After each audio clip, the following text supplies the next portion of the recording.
எல்லாருக்கும் வணக்கங்க. Welcome to கதம்ப சமையல். இன்றைக்கி நம்ம சமையலில் ஒரு சூப்பரான சிக்கன் குழம்பு ரெசிபி தாங்க பார்க்க போகிறோம்.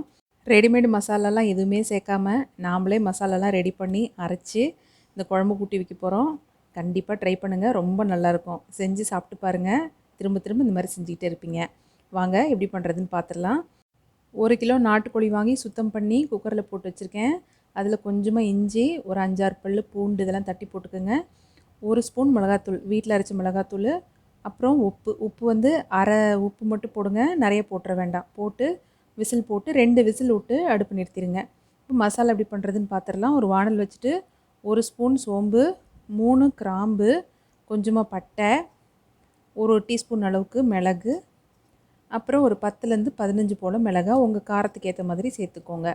அது கூட 4 டேபிள் ஸ்பூன் அளவுக்கு மல்லி, 2 கொத்து கருவேப்பிலை, இது எல்லாம் சேர்த்து நல்லா வறுத்துக்கலாங்க.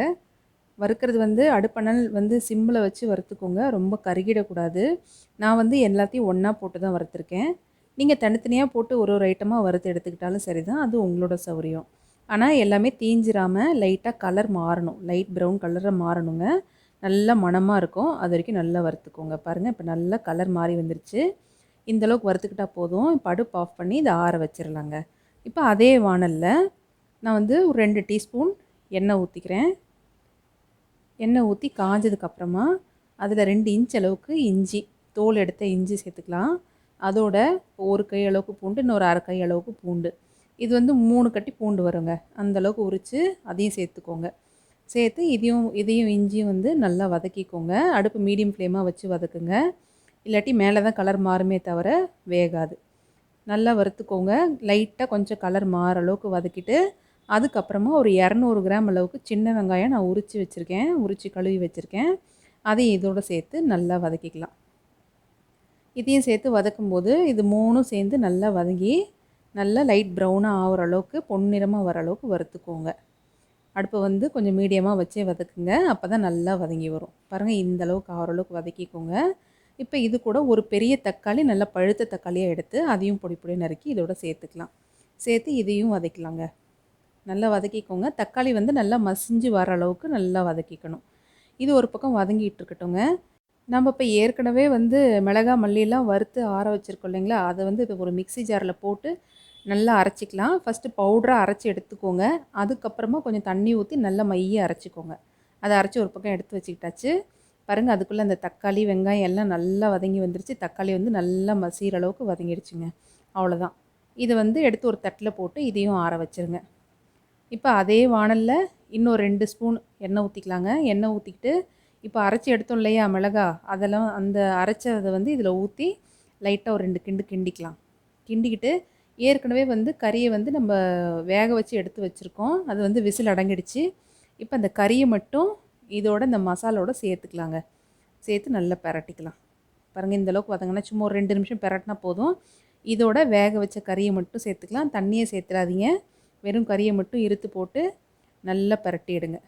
இந்த கறி இதோடு பிரட்டும் போது இந்த மிளகாய் மல்லி இந்த மற்ற மசாலா ஐட்டம்லாம் நம்ம வறுத்து பொடி பண்ணி இதில் போட்டிருக்கோம் இல்லைங்களா, அந்த மசாலாலாம் கறியோட இதிலெல்லாம் இறங்கும். நல்லா அந்த டேஸ்ட் வந்து உள்ளே இறங்கும். நம்ம கடித்து சாப்பிடும்போது அந்த எலும்பெல்லாம் உரியும் போது நல்லா அந்த டேஸ்ட்டு வாய்க்கு ருசியாக இருக்குங்க. இப்போ இதோட கொஞ்சமாக மஞ்சத்தூள் சேர்த்துக்கலாம். மஞ்சத்தூள் சேர்த்து நல்லா கிண்டிக்கலாங்க. இது வந்து ஒரு 2-3 நிமிஷம் பிரட்டுங்க. நல்லா பிரட்டி விட்டுட்டு, இப்போ நம்ம ஏற்கனவே வெங்காயம், தக்காளி, இஞ்சி பூண்டெல்லாம் வதக்கி எடுத்து ஆற வச்சுருக்கோம். அது ஆறிடுச்சு.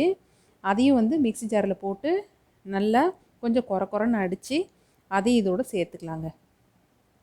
சேர்த்துக்கிட்டாச்சு. சேர்த்துக்கிட்டு இதையும் சேர்த்து நல்லா பிரட்டி விடுங்க.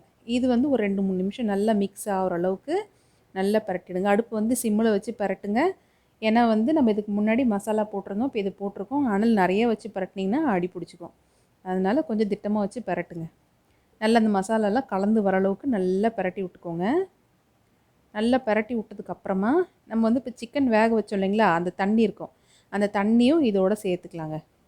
பாருங்கள், இப்போ இதெல்லாம் நல்லா மிக்ஸ் ஆகி வந்துருச்சு. இந்த மசாலா நம்ம முன்னாடி அரைச்சி ஊற்றின அந்த காரம் ஐட்டம் எல்லாம் சேர்ந்து நல்லா கலந்து வந்துருச்சு. இப்போ இந்த டைமில் வேக வச்ச சிக்கன் தண்ணியை இதோட சேர்த்துக்கலாம். இந்த ஐட்டம் பண்ணுறதுக்கு ரொம்ப நேரம்லாம் ஆகாதுங்க. ஏன்னா எல்லாமே நம்ம ஏற்கனவே வறுத்து வதக்கி அப்படி தான் நம்ம சேர்த்துருக்கோம். அதனால் வந்து இதெல்லாம் ரெடி பண்ணுற வரைக்கும் தான் டைம். எல்லாம் ரெடி பண்ணிட்டீங்கன்னா அடுத்து ஒரு 10 நிமிஷத்தில் குழம்பு சூப்பராக ரெடி ஆயிருங்க. பாருங்கள், இந்த சிக்கன் தண்ணி ஊற்றின உடனே குழம்புக்கு ஒரு ஃப்ளேவர் கிடச்சிச்சு. பார்க்கவே ரொம்ப நல்லாயிருக்கு. இப்போ குழம்பு வந்து நல்லா கெட்டியாக இருக்குங்க. நான் வந்து குழம்பு மாதிரி தான் வைக்க போகிறேன். அதனால் தண்ணி நான் வந்து எனக்கு வேணுன்ற அளவுக்கு தண்ணி சேர்த்துக்கிறேன். ஒரு சிலருக்கு மசாலா மாதிரி சாப்பிடணுன்னு விருப்பப்படுவாங்க. அதனால் உங்களுக்கு எப்படி தேவையோ அந்த மாதிரி சேர்த்துக்கோங்க. இது சேர்த்ததுக்கப்புறமா உப்பு வந்து நீங்கள் பார்த்து உங்கள் டேஸ்ட்டுக்கு ஏற்ற மாதிரி அட்ஜஸ்ட் பண்ணிக்கோங்க. ஏன்னா இதுக்கு முன்னாடி கறிக்கு மட்டும்தான் நம்ம பாதி உப்பு சேர்த்தோம். வேறு எதுலையுமே உப்பு சேர்க்கல. அதனால் உப்பு சேர்த்து அதையும் அட்ஜஸ்ட் பண்ணிக்கோங்க. இந்த தண்ணி வந்து எந்த அளவுக்கு வேணுமோ ஊற்றி நல்லா ஒரு 5 நிமிஷம் கொதி விட்டிங்கன்னா நம்மளோட குழம்பு சூப்பராக ரெடியாயிருங்க. பாருங்கள், இப்போ எண்ணெயெல்லாம் பிரிஞ்சு வந்து சூப்பராக குழம்பு கொதித்து ரெடி ஆகிடுச்சு.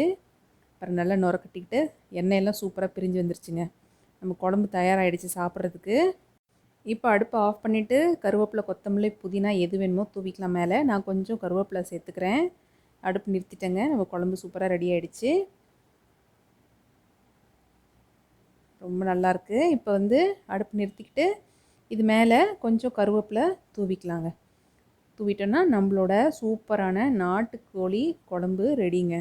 இது வந்து இட்லி, தோசை, பூரி, சப்பாத்தி இதோட வச்சு சாப்பிடுங்க. ரொம்பவே நல்லாயிருக்கும். கண்டிப்பாக அதை ட்ரை பண்ணுங்கள். உங்களுக்கும் பிடிக்கும். ட்ரை பண்ணிட்டு சாப்பிட்டு பார்த்துட்டு எப்படி இருக்குன்னு கமெண்ட் பண்ணுங்கள். இந்த வீடியோ பிடிச்சிருந்தா உங்களோட ஃப்ரெண்ட்ஸுக்கும் கண்டிப்பாக அனுப்புங்க. இந்த சேனலுக்கு இது வரைக்கும் சப்ஸ்கிரைப் பண்ணலாம், மறக்காமல் சப்ஸ்கிரைப் பண்ணி பக்கத்தில் இருக்க பெல் பட்டன் அழுத்திக்கோங்க. அப்போ தான் நான் போடுற வீடியோலாம் உங்களுக்கு நோட்டிஃபிகேஷனாக வரும். இன்னொரு நல்ல ரெசிபியில் பார்க்கலாங்க. தேங்க்யூ.